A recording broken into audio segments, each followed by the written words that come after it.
Thomas Jefferson is going to enjoy some foreign success. For example, he's going to be the President of the United States when suddenly the Louisiana Territory becomes open for sale. The French are going to try to get rid of it because they have lost the island of Haiti. During this time period, Haiti had a successful revolution against the French, and they were able to kick their French masters out and establish an independent nation. Excuse me. And basically, if you're the French, you're basically saying, well, if we don't have Haiti anymore, there's really no point to keeping any sort of territory, particularly when it comes to the Louisiana territory. So they're going to look for a buyer, and they're going to find that buyer in Thomas Jefferson. And Jefferson is going to negotiate a deal to the point that he basically buys it for $15 million. And when you total it all up and you do the math, that's about 3.5 cents an acre. It's basically very, very cheap. The boundaries made this territory made the United States twice the size as it had been previously. And in fact, it was so vague that Jefferson even thought that he could claim parts of Texas and even the Gulf Coast from New Orleans to Mobile Bay. Of course, Spain's not going to want to sell Florida to Jefferson.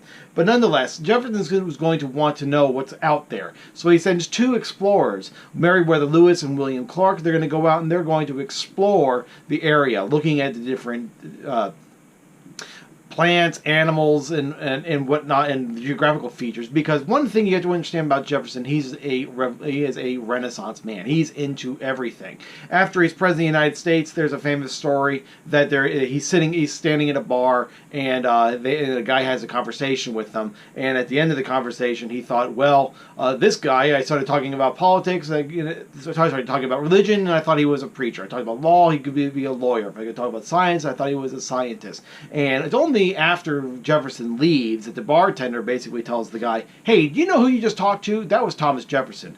Jefferson is interested in anything and everything. And so when Lewis and Clark continually sent him reports about what was out there. But nonetheless, they're going to explore much of the Louisiana Territory and even get Jefferson to agree that they should start trying to acquire New Orleans, access to the port of New Orleans.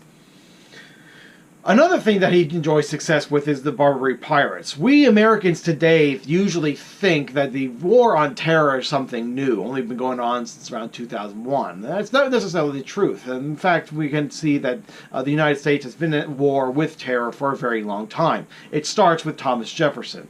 You see, during this time period, there are going to be a notion of the Barbary pirates. These are North African Muslims that are up and taking out Christian Western shipping, and the United States ships start showing up in there, and the Barbary pirates start harassing American ships, taking the crew, selling them into slavery, and taking the ship and of course the cargo.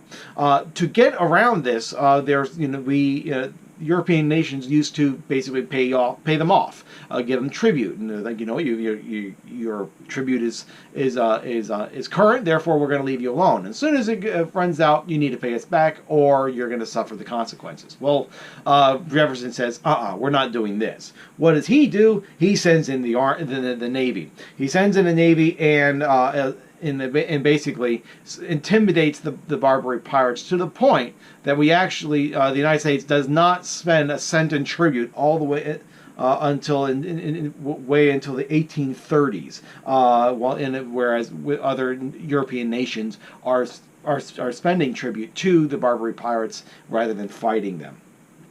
The most famous episode that comes out of this, of course, is going to be a line from the Marine hymn. There's going to be a ship that runs aground, and rather than have a U.S. Navy warship be given up to the enemy, the Marines they come up to shore and they burn the ships right on the shores of Tripoli. So we have one of the lines of the Marine Corps hymn, from the halls of Montezuma to the shores of Tripoli.